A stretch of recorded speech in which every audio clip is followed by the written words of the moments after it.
Kasper Ivanek perished at Natzweiler. Istvan Herz from Hungary. Emil Söllner from Germany. Oskar Jäger perished at Dachau. Josephus Kulker perished at Bergen-Belsen.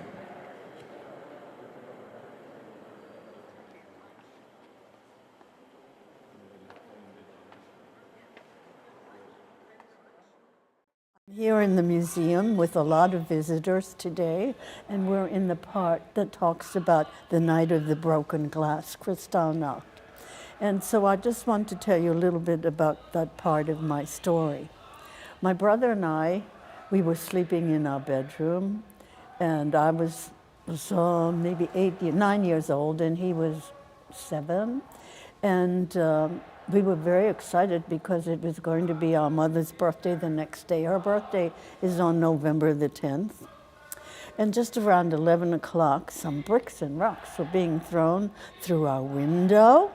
And my brother, who's younger than I am, but he's much braver than I am, and he looked out and he saw that it was our neighbors that were throwing the bricks and the rocks through the window.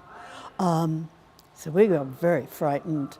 And so we ran across the hall to our parents' bedroom, and the bricks and rocks were coming through their bedroom window too. And I had a baby brother, and his bassinet was right underneath the window, and one of the bricks fell on top of his hand, but he was all right.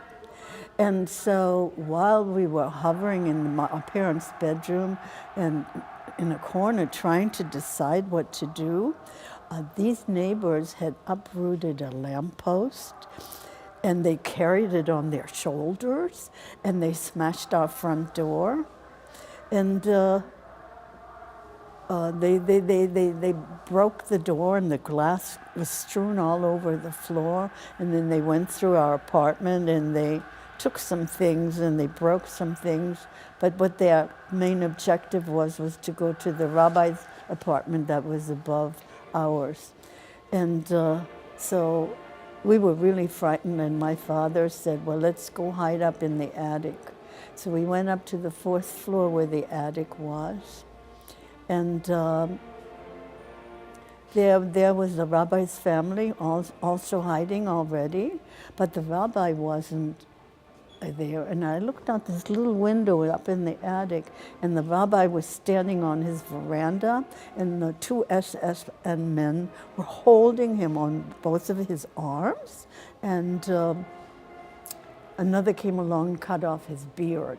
And later I found out that they put him in jail for the simple reason that he was the rabbi and that he was Jewish.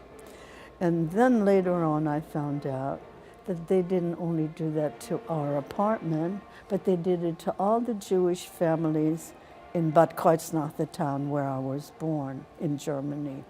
And then I found out that they took all of the Jewish men that lived in our town, and they put them all in jail. And then I found out that they burned down our synagogue. And then I found out that they not only did this to the town of Bad Kreuznach, but they did it in every city where there was a Jewish community.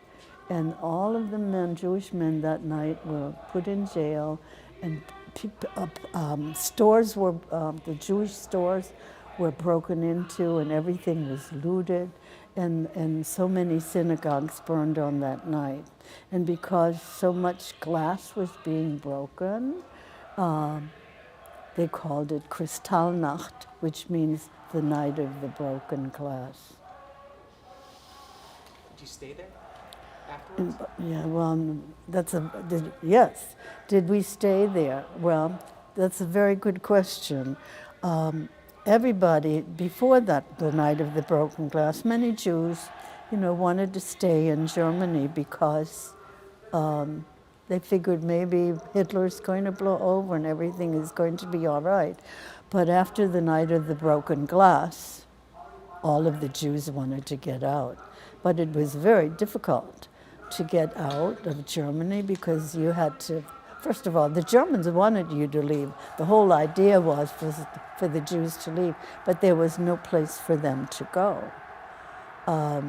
So, because all of the countries in the world had a quota, and they didn't, especially the United States. And in order to get a visa to the United States, you had to wait a long time, and you had to have all kinds of papers, and you had to have somebody here in the United States to vouch for you and to tell the United States government that these people are not going to be a burden to our economy, and they're not going to take away the jobs of the American people.